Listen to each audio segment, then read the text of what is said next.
Euro കപ്പിന്റെ 2024 edition അവസാനിക്കുന്നതോടെ ഒരുപറ്റം ഇതിഹാസങ്ങൾ അന്താരാഷ്ട്ര ഫുട്ബോളിൽ നിന്നും വിട പറയാനുള്ള ഒരുക്കത്തിലാണ്. ക്രിസ്ത്യാനോ റൊണാൾഡോയും ലൂക്ക മോഡ്രിച്ചും ടോണി ക്രൂസുമെല്ലാം കളന്നെറിയുന്ന അവസാന യൂറോ കപ്പായിരിക്കും ഇത്. ഈ ഇതിഹാസങ്ങളുടെ എല്ലാം സ്ഥാനമേറ്റെടുക്കാൻ യുവതുർക്കികൾ തയ്യാറാണ്. കിലിയൻ എംബാപ്പയും ജൂഡ് ബെല്ലിംഗ്ഹാമും ജമാൽ മുസിയാലയും പെഡ്രിയും ചൗമേനിയും കാമവിംഗയും കഴിവ് തെളിയിച്ച ദേശീയ കുപ്പായത്തിൽ അവർക്കൊപ്പമുള്ള മറ്റൊരു തലമുറയും സജ്ജം. ക്ലബ് ഫുട്ബോളിൽ ആരാധകരെ അമ്പരിപ്പിച്ചുകൊണ്ടാണ് ഈ പുത്തൻ തലമുറ യൂറോയ്ക്ക് എത്തുന്നത്.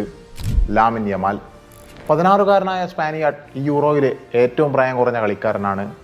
ബാഴ്സലോണ അക്കാദമിയായ ലാമാസയുടെ കണ്ടെത്തലാണ് ഈ വിങ്ങർ.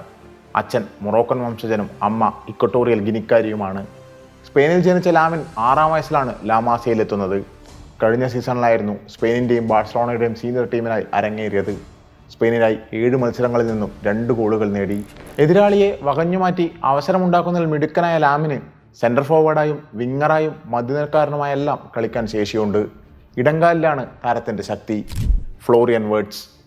ജമാൽ മുസിയാലയ്ക്ക് ശേഷം ജർമ്മനി പ്രതീക്ഷയർപ്പിക്കുന്ന യുവതാരമാണ് ഫ്ലോറിയൻ വേർട്സ്. ലോകവേദികളിൽ കഴിഞ്ഞ കാലങ്ങളിലുണ്ടായ തിരിച്ചടി ഈ 21-കാരനിലൂടെ മറികടക്കാമെന്ന പ്രത്യാശ മുൻ ലോക ചാമ്പ്യന്മാർക്കുണ്ട്. ജർമ്മൻ ഫുട്ബോൾ ലീഗിൽ ബയർ ലെവർകൂസന്റെ അപരാജിത കുതിപ്പിൽ താരം പ്രധാന പങ്ക് വഹിച്ചു. 22 ഗോളുകളിൽ പങ്കാളികളായി.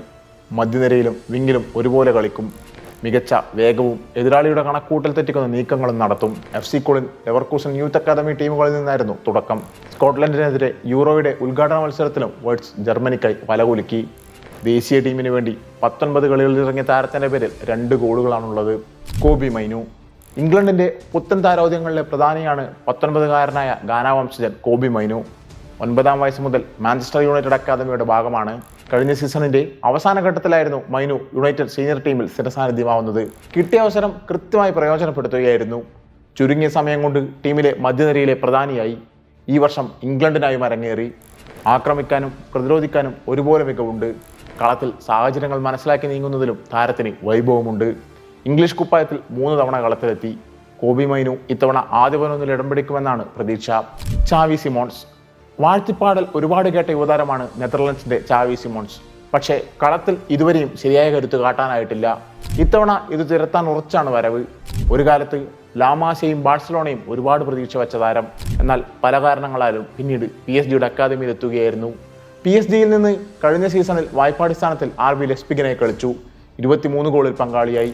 മധ്യനിരയിലും വലതുവിങ്ങിലുമാണ് ഇടം.